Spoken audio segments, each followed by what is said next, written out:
Heute sprechen wir über internationales Recruiting, die Success Factors und Insights eines Münchner Wachstumsunternehmens, das gelistet ist an der US-Börse. Und damit das Ganze auch richtig international wird, machen wir das Ganze in English. Recruiting neu gedacht. Film meets HR. Gran Turbo meets Topf&Deckel. Zwei Experten, ein Podcast über neue Wege, das richtige Personal zu finden, zu führen und zu halten. Mit Karl Hacker, Geschäftsführer der Topf&Deckel Personalberatung, sowie Tobias Bär und Florian Seiler, den Geschäftsführern der Bewegtbildagentur Gran Turbo. Viel Spaß beim Step Up Podcast. So, welcome Jelena. Nice to have you in the show. Thank you for having me here. It is definitely a pleasure to be with you here today. Thank you. Great you made it. And we absolutely excited about the share of your information and insights of your job, Mytheresa, and everything you've got to tell. But first off, we want to know something about you. So please introduce yourself to us. So, as you already introduced me, my name is Jelena Sickinger. I'm the Talent Attraction Manager at Mytheresa. That's cool, but how did you come to Mytheresa and how did you come to Munich? Well, that's a funny story. I originally come from Montenegro and I came to Germany in late 2019. That's why this podcast in English. I didn't manage to learn German that well. I came to Germany and I started searching for a job and I landed a job in HR. But HR wasn't your first profession. I heard something that you were working for the UN. It wasn't my first love, yes, I need to be honest. I studied international relations and I started as an intern within the UN and then I continued my work for 5 years within the UN system, mainly within the UNHCR, supporting development of the institutions and the systems in the country. So unfortunately, you met a German guy. That's why Yes. we have you as a guest here in Munich or in our podcast. You didn't start firstly in Mytheresa? No. So basically, I pulled up a search on LinkedIn and I tried to find something that doesn't require German language. And then I saw that HR would be maybe my best opportunity actually. And then I saw recruiting would be interesting because for me the most important thing within a job is to actually work with people and for people. And then I kind of think okay, recruiting is actually supporting people finding the right job, but also helping your partners from within the company. And I joined VMware, a software company, where I first started working. And then in 2023, I joined Mytheresa. So same job, but just different people business. Correct, yeah. First, I was solely doing recruitment within the IT, and then I came to Mytheresa first as an IT specialist to kind of support the digital recruitment.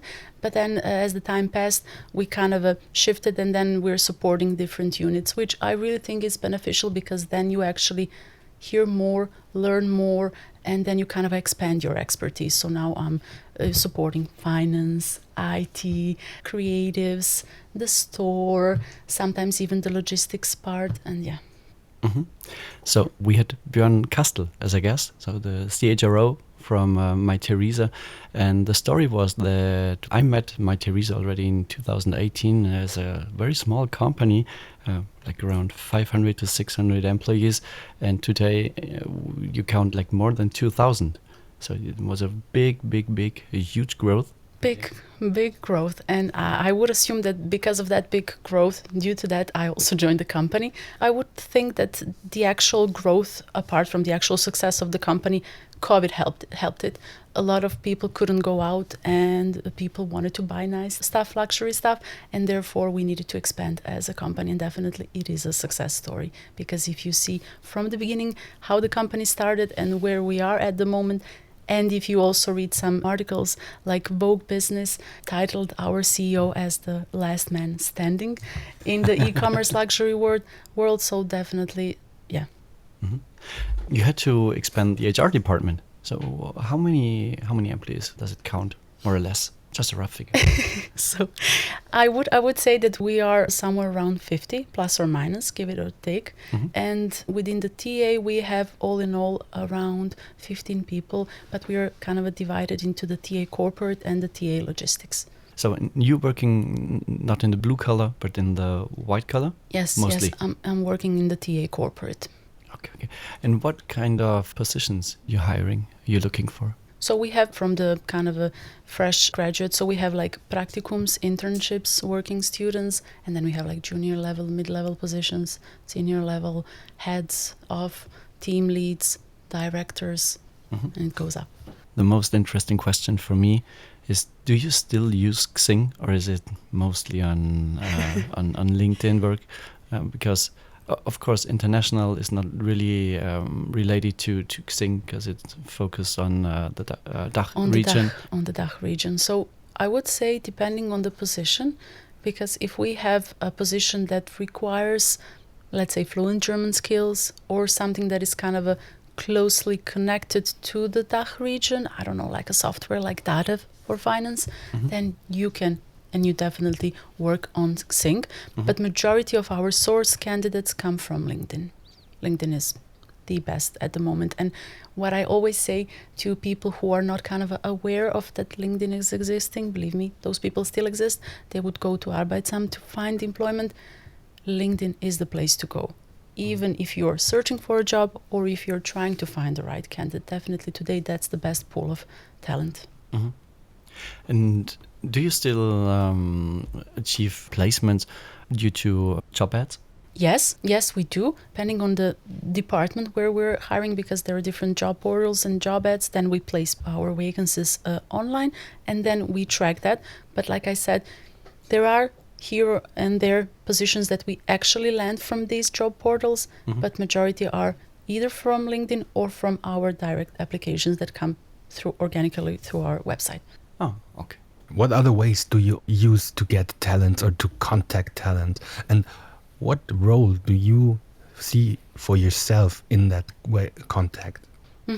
So basically, first, I would like to say that we differentiate between like few ways of, how we pull these applications. So we have organic applicants who find our career webpage and then they apply there. Then we have employee referrals when people know people. And that is really a good thing because, I don't know, if we're hiring an accountant and then we have plenty of accountants within the company, it is natural that they know people from their past companies who could be kind of considered for these positions. And then we have full-on sourcing team within the company who are searching outside. So using LinkedIn, Xing, Stepstone, and so on to find the right candidates. And how we have envisaged the entire kind of a sourcing strategy if we go from the zero, first we have like an intake call with the hiring manager where we kind of list what are the musts, what we need to take close attention to, where we can stretch and flex, what is really not that important. And then the sourcing team goes out and actually tries to find the right candidates. So to your response, I'm usually not approaching the candidates outside, rather the sourcing team does that, and then they share the profiles of the people who are interested in the position. Oh, that was new to me. Really? Yeah, no, that you've got the sourcing partners. Yes, we have sourcing partners, and basically they are the people, 2 ladies to be precise, and their team lead, who are fully on working in finding the right talent. So their terms of references, sourcing the right people. And then they have different techniques in terms of how they search different talent and then how do they approach them. You've got a social media strategy. So you're not only doing the outreach to the candidates, but like in general, you're doing social media activities on LinkedIn to get pretty much attention, like a general attention, right? Yes. So basically what we do, we also use our connections and our visibility on, let's say, LinkedIn to attract people, the right candidates, because of course our company is a fashion company and they have naturally followers, connections who follow them based on as they are customers. They want to buy something, they're looking for that. But then we also, but we also need to kind of strengthen our presence as the desired employer. And that's why we're all within the team very active on LinkedIn and trying to kind of, first of all, build our network, but then use that network to become relevant as an employer of choice. There we promote our vacancies, we promote different social activities and gatherings that we have within the company, because Mytheresa really puts kind of an effort into bringing people together, not just within their actual working circles, but also outside of working circles. And then we kind of promote that because, of course, depending on personal preferences, but it's not just the money. People need to like what they do and where they do it. So it's also about the cohesion, the culture within the company. And we're really trying to promote that and showcase that to the world, to the LinkedIn community, in order to attract people. Mm-hmm. Mm-hmm.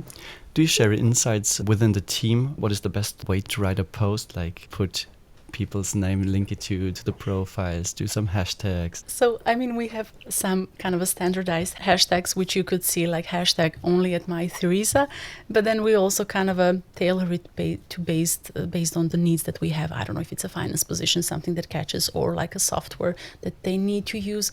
We always tag people because that gives a bigger outreach, because connections of the people tagged will see your post and then it kind of spreads the word. But I wouldn't think that we are free to, tailor our contact on our personal network. It didn't happen that we did something wrong, so yeah. Is it as well part of your strategy, of the corporate strategy, to focus on personal brands? Like to put Jelena Sickinger in like, as the talent attraction manager, doing a great job, and because I saw that you've got like close to 3,000 followers. It's pretty much, I think, at your age and at this job experience. And compared to Peter, your team lead, it's like 6,000, or if you check with Chris, there are a lot of followers linked to your actions. So I would say that our team strategy is that we should utilize and use LinkedIn to the most extent that we can, because it's not just what you do, it's also who you are, and you're expanding your network because of who you are, but then you definitely can utilize that for the kind of a usage of your employer. So I would say that it's our team strategy to be active, to promote either what we do personally, but then also what is important for the company. Mm-hmm. And then, as you reach some numbers, I don't know, we have a colleague who has over 15,000 employees. He's based out in Barcelona. And yeah, just imagine how big of an outreach he has whenever he posts something. And he's posting professional things, personal things, some personal achievements, professional achievements. So yeah, definitely, I would say it's a team strategy to actually kind of create our own brand, but then utilize that presence to support the employer branding. Because people, in the end, if I'm searching for a company and I don't know, I've Mytheresa, okay, so I type Mytheresa, then I go see reviews, but then if I go to LinkedIn, and most of people do, I will see the recruiting team, I would see Jelena, I would see Arpita, I would see Chris, and then I would see these are cool people to work with. And then if you don't have presence on LinkedIn, I mean, if you're a recruiter and you don't have presence on LinkedIn, it doesn't go in the same sentence. Yeah, it's not happening. As we met Chris as a very, very smart and sympathetic guy, and especially leader, he gave us the reference to talk to you. And thank you, Chris. But I think that's the way it works within Mytheresa, like to as well put the spotlight not only on managers and leaders, and especially on you guys. Yes, definitely. Mytheresa gives you a room and space to shine, and definitely it is really important to have a supportive manager, and both Arpita and Chris they're really giving us the opportunity to actually, shine, share our insights. We're really flexible in terms of, so this is the procedure that we're doing for whatever task that we have. Does anybody in the team know something better? What would you do? And we have our weekly catch-ups, and then in the past year, first thing was LinkedIn. Did anybody do something different? What is your SSI? The factor how you are in terms of the coverage. So definitely it is important to have somebody who is supportive, and without a manager like Chris and Arpita, you wouldn't have an actual chance to be here and meet you guys. And yeah, it is really, really, really important. Well, and thanks to Chris and to Arpita to made it possible. I think even the public realized or discovered Mytheresa and that you guys doing a great job. I read an article that Peter has got this reward from Jumbay, like top HR 40 under 40. That's an excellent reward. Definitely it is. And it is really also important that the company is supporting you to, of course you need to do your job, but then that the company also gives you space to actually upskill yourself as an individual, because of course you will grow, but then the company will benefit from your personal achievements. So that is definitely an amazing thing. And yeah, who knows what the future brings for all of us. How international is your recruiting? And how many countries you are active or looking for people? So I would say that we are very international. Just going from the basics, our main working language is English, and we have an agency that supports with visa processes. So basically we're not kind of strict ourselves to the borders of Germany or to European Union. If we find the right candidate in India or in New Zealand or in Brazil, we will definitely get that person to be on board with us. Our headquarters are in Munich. We have offices in Shanghai, New York, Barcelona, London, a studio in Milan, office in Berlin. So we are hiring in all these places. And I would say it's very international. So also in recruiting, but the team is very international. I mean, we're working in English, and that's how I landed the job here. So definitely for us, the priority is the experience and the right candidate, and then everything else goes. Are there different strategies you have to use or you use if you want to attract candidates in different countries or different continents? Honestly speaking, whenever we are posting and promoting, we're doing it, pending on the position. So we're not kind of drawn into kind of, we're going to attract people from this country. Might be if we're looking for a customer care person or a personal shopper who needs to speak relevant languages. But how we promote it goes like it is a standardized. But then whenever you're going into a conversation with a person from a different culture, from a different background, then you need to be attentive to, who they are, what are their backgrounds, in order not to kind of, make something that you will regret later on, because some nations are direct. Some people some nations want to be kind of formal and strict to the, schedule.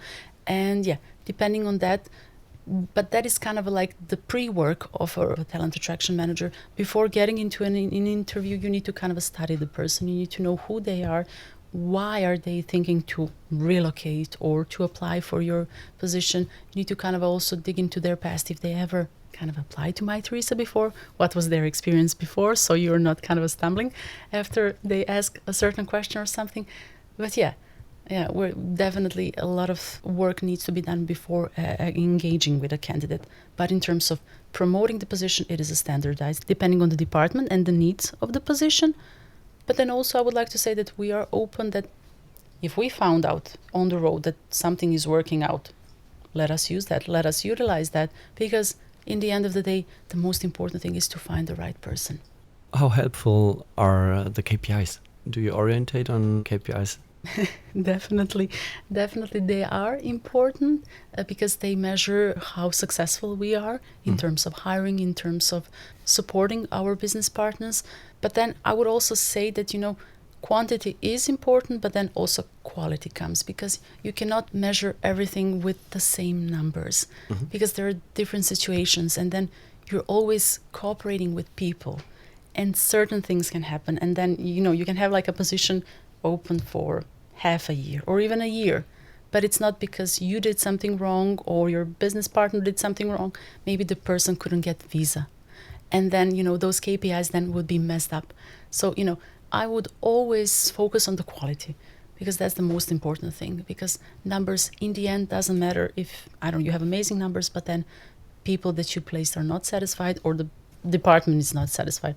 Well, you landed a candidate in 20 days, amazing, but that person is not doing the job. Yeah, especially I think for me one of the most important KPIs is how long the new hired people stay with the company. If they leave within a year or 2 to 3 years, just to get productive. Then that's something for the HR business partner.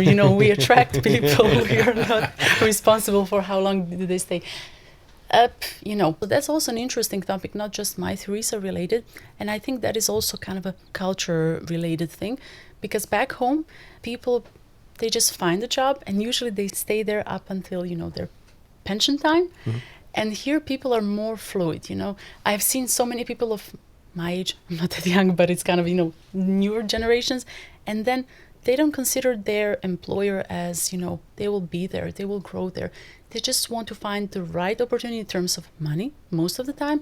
And then they're like, well, if they're not paying, somebody else will. And then for me, that was like, wow, back home, it's like, you do your job right. You try to grow within the company. Your manager will see that. And then, of course, you don't stay if something is terribly wrong. But, you try to kind of make your roots within the company and then grow within the company. But nowadays, what I see in Germany and in the Western world is that people are just like, they're just, fishing, the right thing, the right opportunity. And then in terms of then retaining the people, it's, depending on who you have on the other side.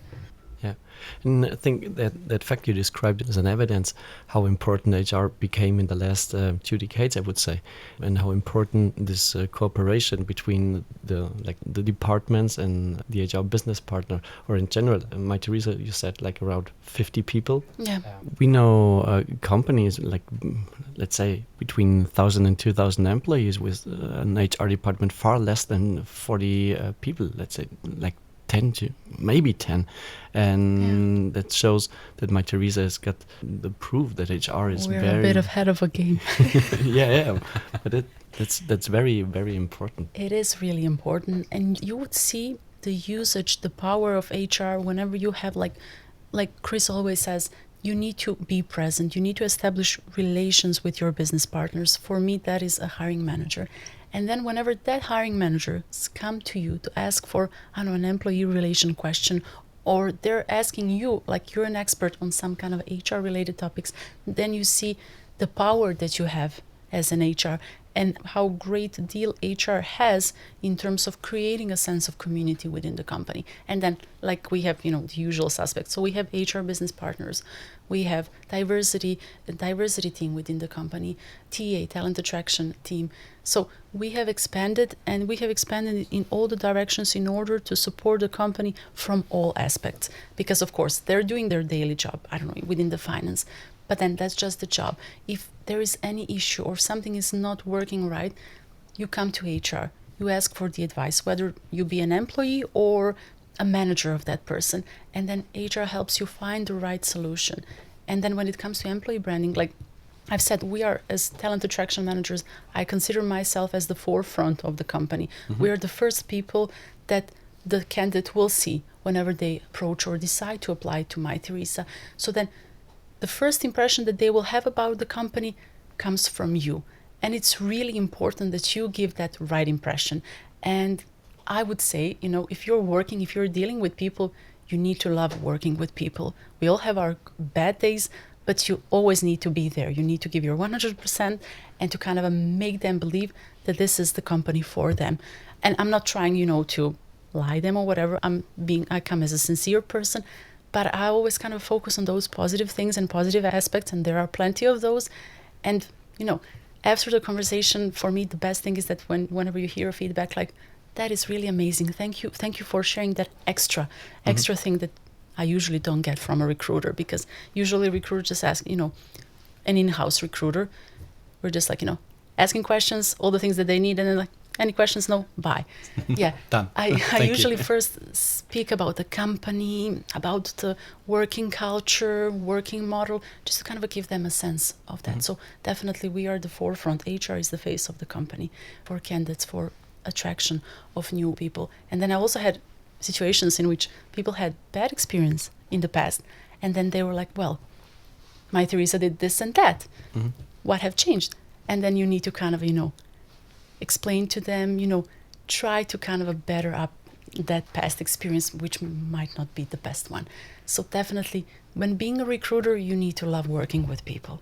And that's something that sells. Because, of course, job description is important, salary is important, but it's also important, where do you come? In which community? What is the culture there? Yeah, exactly. Good point. And for a question very interesting for Florian and me, for Grand Turbo and TOPF&DECKEL, what do you think about video in HR, in recruiting? Because you said finding the right solutions and give the right impression, especially in the reach out to the candidates. What do you think? Video. So we're living in a modern world where we're becoming impatient. We are not and candidates are not willing to read, long messages, long outreach in terms of who we are, what we do, what we offer. So definitely video is probably a better thing than a huge message, because we're more into responding to a photo or a video. We as a company, in terms of reach out, we don't reach out per video. Might be that in the future we might try, because I would think that we're really trying to be in pace with the innovations. So we use all sorts of tools that helps us be more efficient and more effective. We did use video recordings for actual interviewing process for some positions. So not for all, not for majority, but for some positions where you need to check the language skills, because as an e-commerce, we need to have customer care from different regions of the world. And though we are international team, we don't speak all the languages of the world. So then the video comes in handy, so we could actually assess those language skills. Mm-hmm. But in terms of reach out, we still didn't do. But after this, might Chris come to an idea? Oh, great. No, great to have your opinion on that. Well, I think we've got a very, very interesting conversation. But maybe one last question. What is your summary? What big 3 advices you could give to recruiters, to corporates outside? What are your success factors? Should the people pay attention to do a good job? As an employer, as a recruiter, first you need to love what you do. I mean, it doesn't go further than that. First you need to enjoy that, and you need to like working with people every day, all day. That's one thing. Then you need to be present on the social media. And LinkedIn might be like the usual suspect. LinkedIn may be the heaviest, and then you expand based on the positions that you're hiring into. And then you need to have a constant within your selection process. So you need to give timely feedback. You need to be there to guide the candidates, because if you just do the first interview, then you put them through the process and then you disappear, you're not responding, and you're not doing what you preach before the actual conversation started. So love what you do, be present everywhere that you need to, but social media in this age is the most efficient way. And then be the constant person within the process, because what I do whenever I hire somebody, I like to have catch-ups even after the person joined, which is not part of my job, but I really like to see how they found the job, the team, and it's I just didn't hire you and then I said bye. I also want to continue that communication, and then since I'm the first person, if they have any issues, might be that they first come to me, because they have always cooperated with me in the past. Yeah, like some kind of trust basis and bonding, definitely, and really important, because that sells. Nowadays it's hard to find the right employer, hard to find the right position, but then it's also hard to find the right employee on the other side. And then in that pool, of uncertainties and everything, you need to sell your company right. And if it's, of course, money, the job itself, but then you also need to offer something more. And then if the candidates see that you're accountable, that you're there whenever they send you an email, that you're always giving an extra information, an extra detail, that's something that sells, and that's something that attracts. Jelena, it was great talking with you. Yeah. Today we had some kind of best practice talent attraction manager, I would like to say. Yeah. Thank you for sharing. Thank you for being part of this episode. And it was great to talk to you. Yeah, and thank you for the lot of insights that were very interesting for us. Thank you to have you here. Hope to see you again. And all the other information you get as usual in the episode information. So there's nothing left to say than thank you. I can only also say thank you very much. I really enjoyed being here, and you're definitely really good how would you say? Now I stopped. Gesprächspartner. Yeah, Gesprächspartner. Here is a bit of Deutsch. Definitely, I enjoyed speaking with you here, and I look forward to some future collaboration. Yeah, we do too. Yes. Thanks a lot, Jelena. So then we say that's it for today. Goodbye. And see you. Thank you. Bye.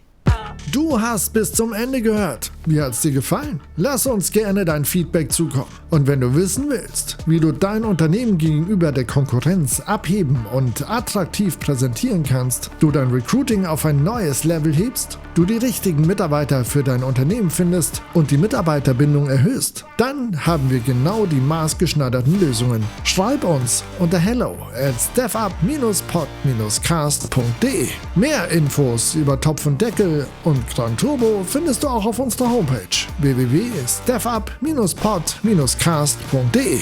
Bis gleich.